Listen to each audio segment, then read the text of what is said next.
Kami ajak Anda untuk kembali melihat kondisi terkini dampak kebakaran di Depo Pertamina Pelumpang, Jakarta Utara. Sudah ada dua rekan kami, ada Agisa Febila di lokasi kebakaran dan juga Rizka Dior di RSUD Tugu Koja. Kita ke Agisa terlebih dulu. Agisa, selamat pagi, silakan laporan Anda.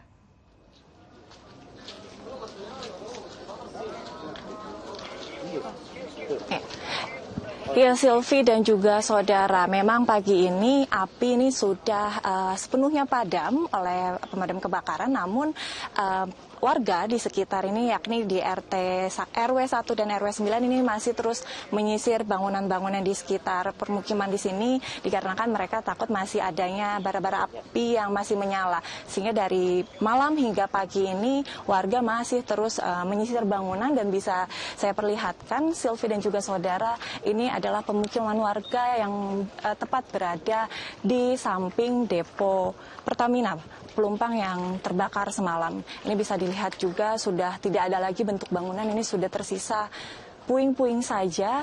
Dan memang kalau dari pengakuan warga di sini selain adanya permukiman warga, ini juga banyaknya kios-kios dan UMKM dari warga itu sendiri. Sementara itu Silvi, saya juga akan berbincang dengan salah satu ketua RT yang terdampak, yakni Pak Abdus. Selamat pagi Pak Abdus. Pak, mungkin boleh diceritakan kondisi kemarin malam seperti apa Pak?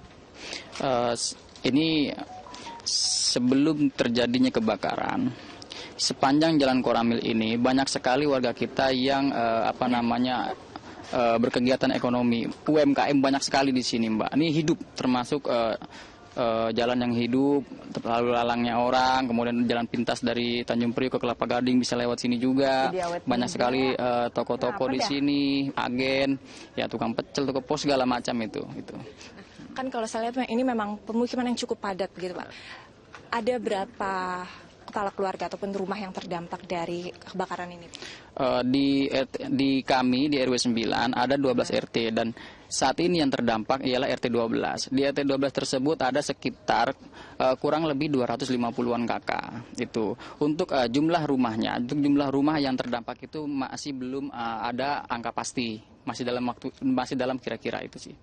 Nah, kalau korban, apakah dari warga sendiri ada korban yang terdampak baik meninggal dunia atau luka-luka, Pak?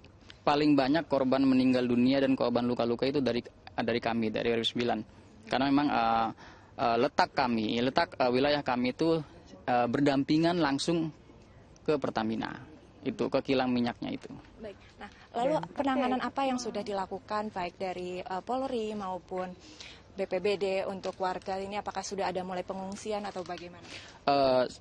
Terkait pengungsian, sedari awal terciumnya bau menyengat BBM itu, kami pengurus di sini langsung bergegas mengevakuasi warga untuk segera mengungsi. Tercium itu sekitar pukul 7:30 malam. Kami langsung bergerak bersama anak-anak muda Karang Taruna bersama RT untuk menghimbau kepada warga untuk segera pergi dari titik yang sangat bau sekali ini, bau BBM itu gitu loh. Nah, kemudian juga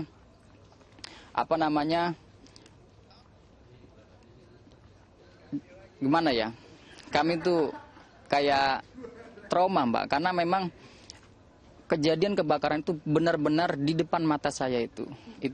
Mungkin kita boleh bergeser sedikit ke sini ya Pak, untuk sambil memperlihatkan juga kondisi saat ini. Memang rumahnya pun sudah habis. Ini sudah habis. Nah, di sini bangunan-bangunan warga, Mbak. Di sini beberapa bangunan warga. Memang di sini bangunan warga kami. Ada beberapa kendaraan mereka juga yang tidak sempat terbawa, dan bahkan di sini juga ada ditemukan korban tadi. Di sini, karena memang itu mendadak. Baik Pak, mungkin boleh dijelaskan kurun waktunya apakah sebegitu cepatnya Pak, sehingga mereka tidak sampai untuk bergegas atau bagaimana? Sekitar jam 8 ledakan itu terjadi, sekitar jam 8. Itu dari setengah 8 kami coba evakuasi. Cuma kan saking penuhnya jalan ini dengan warga masyarakat, bukan hanya dari RW 9 tetapi dari RW 1, dari sana pun mengarahnya ke jalan keluar semua, ke jalan Pelumpang Semper itu gitu.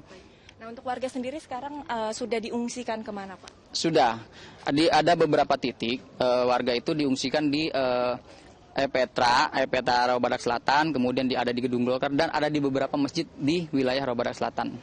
Baik. Itu. Nah, untuk kondisi terakhir yang ada di sini, ini kan masih banyak warga, Pak. Ini mereka memang masih menyisir atau sedang masih mencari benda-benda yang masih bisa diselamatkan? Ya, tadi juga kami menghimbau kepada warga-warga di sini agar sama-sama saling jaga. Apabila ada orang tidak dikenal masuk, tolong disuruh menyingkir. Dan kemudian tolong dibantu juga, karena memang petugas pemadam kebakaran sudah berlalu pergi. Jadi warga-warga itu mencari sisa-sisa bara api, kemudian dibantu untuk dipadamkan. Dan juga Silvi, memang bisa saya kabarkan hingga saat ini ada lebih dari 360 warga yang sudah diungsikan ke sejumlah tempat di sekitar Pelumpang ini. Sementara demikian laporan dari Depo Pertamina Pelumpang, selanjutnya akan ada laporan dari rekan saya Rizka Dior. Silakan Rizka.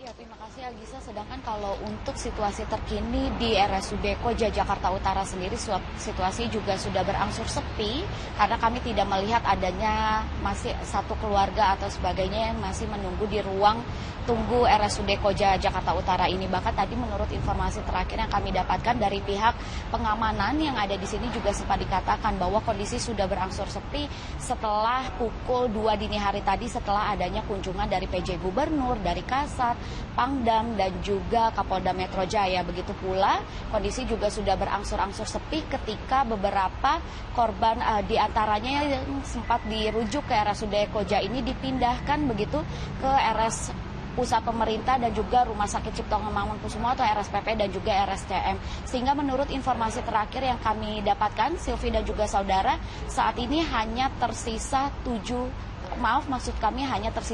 orang saja setelah sebelumnya sempat ada 24 korban dari kebakaran pelumpang Pertamina ini yang dirawat di RSUD Koja.